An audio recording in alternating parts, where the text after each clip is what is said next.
a les choses les plus difficiles à gérer dans la vie ministérielle d'un homme de Dieu.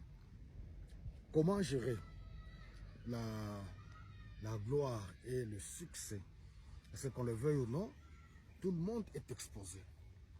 Quand on sert le Seigneur, Dieu dans sa bonté, dans sa fidélité, dans sa grâce, il répand de dons et au travers de chaque être humain, il peut y avoir réellement des miracles et Dieu nous utilise comme des instruments.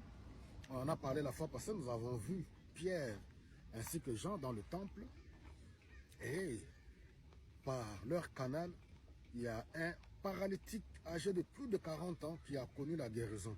Et les hommes accouraient dans le temple vers Pierre et Jean. C'est ça la nature humaine. Ils étaient vus comme des hommes extraordinaires. Et c'est ce que nous vivons encore aujourd'hui. Dieu est le même. Il n'a pas changé. Il est le même hier, aujourd'hui et pour l'éternité. Quand le Seigneur nous utilise, le regard des gens sur nous change complètement. Et c'est là que nous devons faire attention. C'est pour ça que je nous interpelle de voir Philippiens chapitre 2 à partir du verset 4 et les versets qui suivent. C'est un passage qui nous parle de l'humilité, d'être animé de l'esprit qui était en Jésus-Christ. Lui qui est égal à Dieu n'a pas vu cela comme une occasion ou un moyen de vouloir se comparer à lui, mais il s'est dépouillé.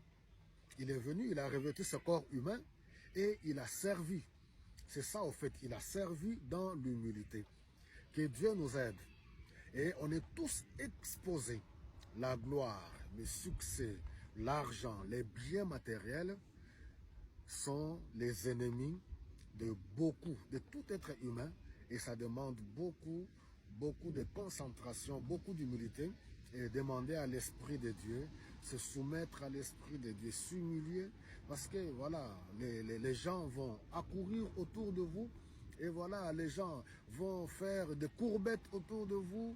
Et il faut voir même dans le monde politique, dans le monde sportif, à tous les niveaux, dans tous les domaines de la vie. Donc tout le monde est exposé. Pour nous qui sommes serviteurs de Dieu, j'aimerais que nous puissions imiter Jésus-Christ. Lui, qui est Dieu, il s'est humilié. Il a revêtu le corps humain.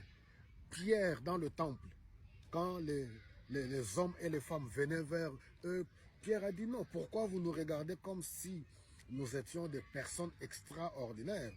Ce qui est arrivé dans la vie de cet homme, ce n'est pas à cause de nous, mais c'est la foi dans le nom de Jésus-Christ. Et j'ai encore insisté pour dire que dans 1 Corinthiens au chapitre 12, les Écritures nous montrent que c'est l'Esprit qui donne les dons. C'est l'Esprit. Il les donne selon son bon vouloir. Pourquoi? Pour l'utilité commune du corps du Christ. Et voilà. Donc que le Seigneur nous bénisse et que nous puissions être animés de l'Esprit qui était en Jésus-Christ. Merci beaucoup.